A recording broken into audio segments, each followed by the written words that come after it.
What's up? Good morning, everybody.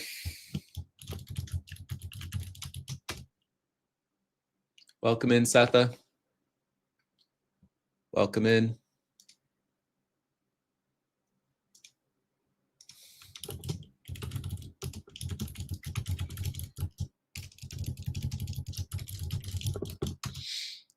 Good morning. Jump into the game plan for the day here this morning. Give it just a minute to let people join in.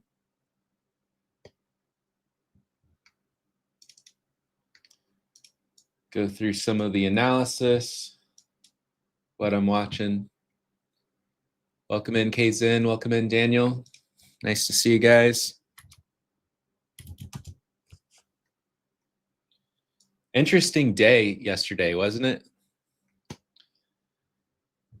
Kind of a large sell-off, and the brakes got immediately halted. Took a couple trades yesterday, which I'll talk about. Honestly, I made some money, but I'm not feeling great about it. One of those situations.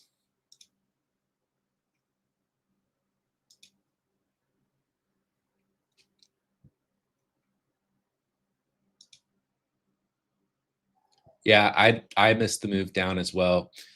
So I'll just quickly recap yesterday. Let me move my charts over here. So you guys can see we had a pretty nice move yesterday. Let me just go to the 4 hour. You can see that was like one of the largest downside 4 hour candles we've seen in a while. Honestly, the most similar thing that I'm seeing right now is this day back here where we had this large sell-off, tried to recover in the afternoon, came back into around like the 50%-ish of that, and then dropped again. It's kind of possibly looking like what we have setting up here. Similar to back on, what was this? 924 going into 925. And again here when we had that last, all-time high, and then we sold off, kind of grinded back overnight, but never really made it past the 50% and then dropped again.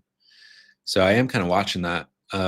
We are holding this daily trend line or 4 hour trend line that I have marked here at these lows, these last two major swing lows. And we've touched it a third time. So I'll briefly touch on the trades that I took yesterday. I'll actually show you. This was not a great trade for me, to be honest with you. So looking at this, I made a few mistakes on this. First of all, I oversized. I had my contract orders set to 4. I meant to be in 4 total contracts. I was only risking about 1.5 points, and I ended up being in like 8 because my order size was already set to 4. And honestly, it just wasn't a very great trade. I saw good confirmations where I was watching the zone from like 67.60 to 70, and we sold off hard into it, and I saw a really large bid get filled.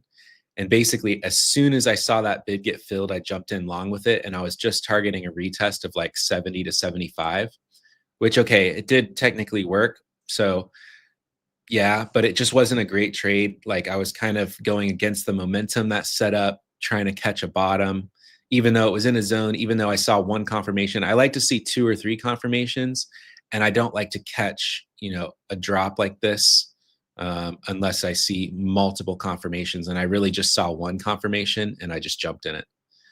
So not feeling really great about that, even though it did make money. I also, could have lost like double what I planned to risk on that trade. So that was not ideal after realizing my mistake of doubling my position size. And then the other trade I took yesterday was a swing trade, which I actually ended up closing early because I got in options here around the 67.50s. And then I ended up closing it early because the afternoon just, I was targeting, I wanted to see buyers break back above that 67.70 on this failed dip into this zone where we had both this key zone that I was watching and we had this, 4-hour and daily trend line from the last swing lows, and I saw a large absorption there, so I took it, and I was targeting a break back above 67.70. But even though I exited the position like above where I entered, it was still just barely above break even because the options premiums just got kind of crushed in this sideways chop, because I got in this like around 11:55 or so, and then it just got crushed, and then I ended up exiting near the close for a small gain. So pretty choppy, honestly, overall. And that kind of, the reason I share that is just to share like where we're at overall. Is despite that kind of big sell-off from the all-time high yesterday, I'm still kind of viewing this as we're just in the same consolidation range. So we're still just here in this consolidation range, and not much has changed from that. We had that large sell-off from the all-time highs. It lacked continuation here. And this is really the two most key zones that I'm watching. This is where I caught shorts a couple weeks ago, after seeing the supply zone form in real time. It's now acted 1, 2, now 3 times as support and kind of the bottom of this range. Let me move this over and let me pull up my volume profile charts. And I will actually just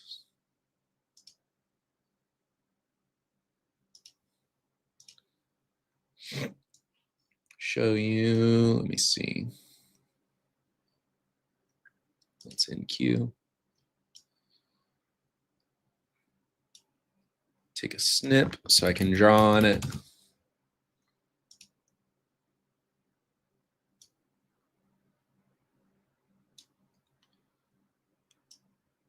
So 30-minute chart, volume profile is on Tradeovate. I'm making a video to show you guys how to configure this if you want. I have a similar chart set up on both Tradeovate and Sierra chart. But you can see in that choppy range yesterday, we had a lot of high volume built up here. And it was right at that same area that has acted as the bottom of this key range. I've been talking about it around 67.55 to 45-ish area. I'm just kind of drawing a rough line here in the middle of that is kind of the bottom of that. And then up here at these highs, you can see where all this volume is built up. And that's kind of the upper end of that balance range. So this is kind of acting as supply. This is acting as a demand area. But we are just kind of filling in. We do have like a low volume node here. And what that means is just the market traded down really aggressively yesterday. So the market didn't spend much time here to transact much volume on this sell-off. And now we're kind of starting to fill it in a bit. Still a little bit up here. We're kind of hitting the highs of that. And that's mainly, this is like the first key area that I'm watching today to see if bulls are strong and maintain strength kind of above 70 to 75-ish area.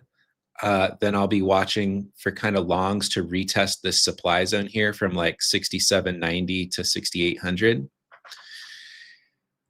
However, if they fail and they pop up here and reject and pops get sold into thereafter, then I'll be looking to probably take it short and target these overnight lows probably here around 67.60 to 67.50. And if selling gets really strong and we break under prior day lows, then the next levels I have is like 67.37 to 67.17. No, Daniel, I traded today's expiration, and that was kind of a mistake. I should have gone longer. That's why my premiums kind of got crushed in the chop, even though I was like up on the position. He asked what when I took that swing trade. I should have traded more in the money, and I should have traded longer out expiration. I was really wanting to see an aggressive bounce after that, and we did. It just took so long and was so grindy. My premiums just kind of got crushed. But I was kind of trying to hit a little bit of a banger there because I made that stupid money earlier on that kind of B quality trade. And then I just kind of rolled that into this swing trade. I don't know. Yeah, I got crushed on the premiums there. So whatever. Lesson learned. And I don't know why I did that, because I typically do trade like more like in the money and a little bit longer out, like week out at least, expiration for those swings. So I don't know. Maybe I was feeling a little greedy. So those are kind of the things that I'm watching out for here this morning. Again, I've been sharing all of this analysis and even quite a bit more in depth all morning as I go through my analysis in the Flipping Futures group. The link is in the description if you guys are interested in checking that out if you're not already in there. I'll take a look. Sorry, I got some post-nasal drip from some allergies. Man. Take a look at NQ. I won't spend too much time here because honestly, it's a lot of the same stuff that we talked about. But we saw this higher volume area where we kind of consolidated and then rallied out of. Same thing here. And actually, now that I'm looking at this, each time we do this, we build this high volume area and then rally. It seems like we're getting higher up. Now we're building some volume here. We do have this whole area where very little volume transacted when we sold off pretty hard yesterday. So I would really avoid, I would watch to see if we pop towards the upper end of that, around those 25 160s maybe, to definitely kind of below 25 220s. If pops fail and get sold into, then that's one option. If they don't and buyers stay strong, especially if I catch it earlier on, then may look to just catch along, targeting that area up there. But if I don't see something kind of up here or kind of like down here, I don't want to be in any trades like in the middle here. It's going on like 1, 2, 3,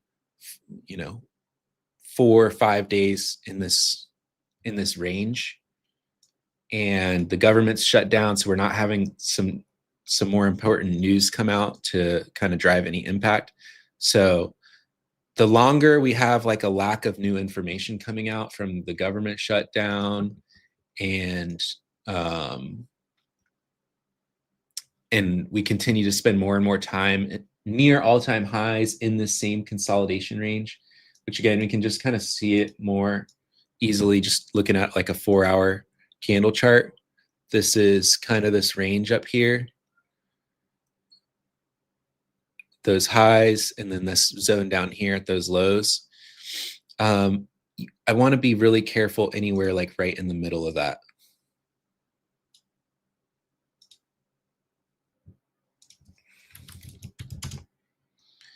It's honestly been a little bit of a boring month so far, at least for me, like kind of choppy. I know we're only like a week into the month, but you can see this week into the month here, how we're just kind of chopping in this range. And I'm hesitant to get involved anywhere near the middle of that. What is interesting is how each time we've broken new highs, we see in the pattern here,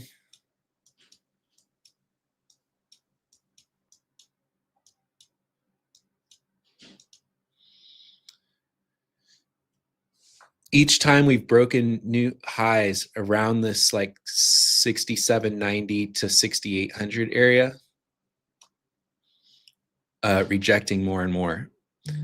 But we're still holding this key zone, and we're kind of grinding up along this trend line. One thing I was talking about with the private group yesterday is whenever on any time frame, even especially when it's like on a 4-hour time frame like this, but we can even see it happening a lot on a 15-minute. 15-minute is probably like one of my 15 and 2 are like my favorite intraday charts just to kind of watch And I was also talking about this on a footprint chart as well. But whenever I see a lot of price action that's just kind of grinding in a channel like this, I really start to avoid trying to take scalp trades, because it becomes kind of difficult to spot it and get a good entry, especially with the kind of risk versus reward that I typically trade. And so, unless you're kind of in early at the lows and you're just riding, once we start just kind of grinding down and then grinding back up in a channel like that, I tend to just steer clear of trading those conditions, especially for like short day trading. Good morning, Ishan. Welcome in. Does that make sense to everybody?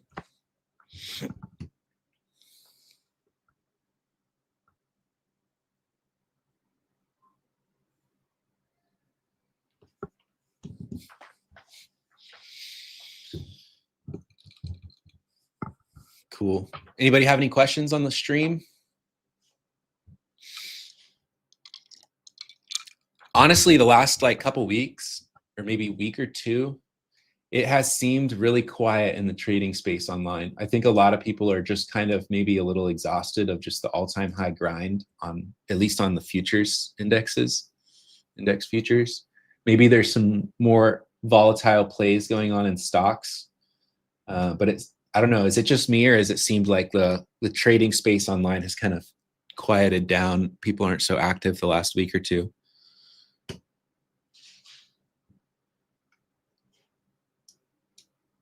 I think a lot of it just has to do with just kind of the low volatility grind at all-time highs, kind of off-putting. I'm guessing a lot of people get chopped up too, and they're not so motivated to trade after just getting chopped to bits. ICT boys don't trade at all-time highs. I generally wouldn't recommend it. I mean, despite the knocks on ICT, he does say a lot of true things that I have heard him say. Not like that the market algorithm stuff, but as far as just gauging price action and conditions, he's pretty smart, I think.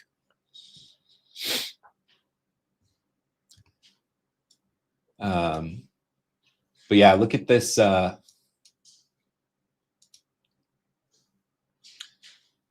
Yeah, it's definitely been quiet lately. Normally, I'm like getting blown up on social media by questions, trading related and stuff, and it's been kind of quiet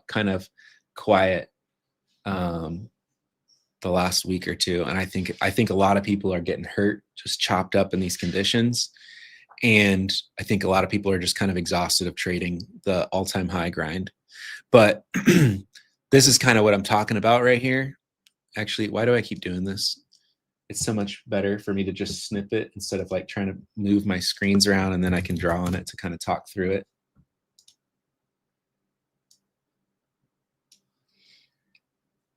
Yeah, looking at this 15-minute chart here, just kind of a grinding channel. If I would have stayed in that trade, I'd still be up. We're at that 70s, that swing trade that I took down here, but it was just too much of a gamble, especially like, it would have been 0 DTE today. I really wanted, like when I got in this down here, I wanted to see us be trading up here. And ideally I was going to have already scaled out, most of the position if we had broken back above the 70s, and I was going to leave the swing on just runners to target the zone back up here.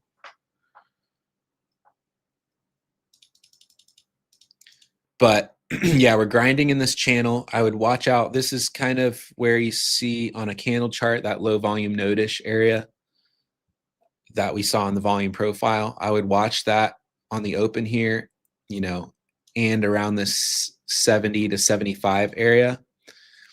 If buyers are strong and defend defend dips above there into there, then we could go retest this supply at all-time high. If we pop and fail and we see a lot of absorption and strong selling stepping in, then we could go back and test this zone again pretty fast. And if we break under there, then like I said, the wheels could come off. The next level I have is 67.37. And then below that, really not much. We could drop into like the 67, 20s, 10s.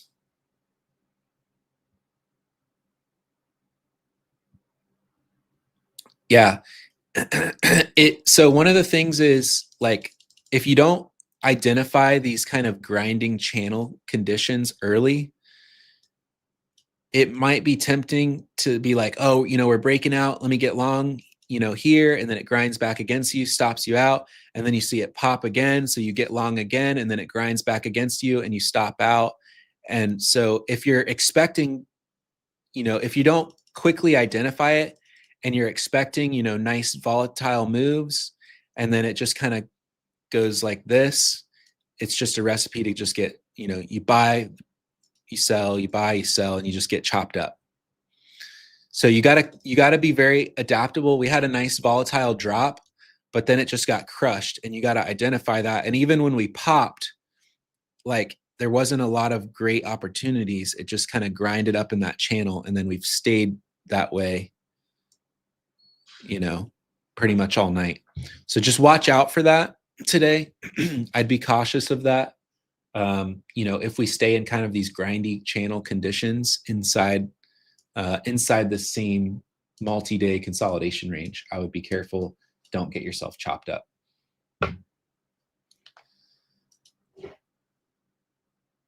And exactly like Ishan said, couldn't find continuity. Yeah, like when it's kind of chopping and grinding in a channel like that, you're like, trying to catch some volatility, and it just completely lacks continuation, then grinds back. And then it really, for me personally, it really just depletes my mental capital sitting there trying to find a trade in that.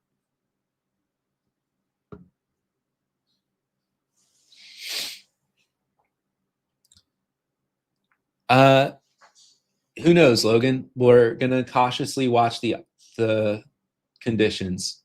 What I can say is, if it's choppy in the middle of this range, then I won't be trading it. Looking at the economic calendar, we do have a little bit of news. We have the 10-year note auction, which can sometimes spark some volatility at 1300. FOMC meeting minutes at 1500, so 3 p.m. is a big one. And then tomorrow and Friday. Tomorrow we have a few things: Powell speaking, jobless claims. And then Friday, I guess maybe if the government reopens, then NFP data will be released.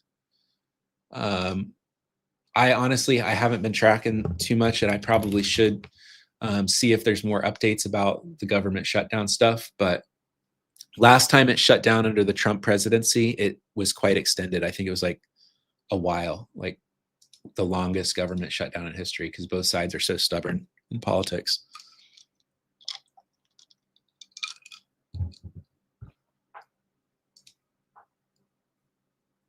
All right, any questions in the chat?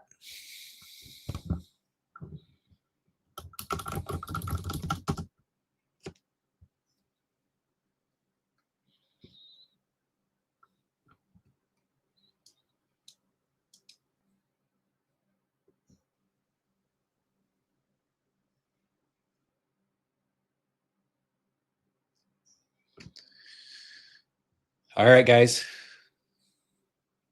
Yeah, make your game plans, stick to your game plans, follow your rules. I'll see you guys over in Flipping Futures. For those of you that are in the private community, we'll be live trading this morning, and hope to see you guys in the next pre-market live stream if you're just on YouTube.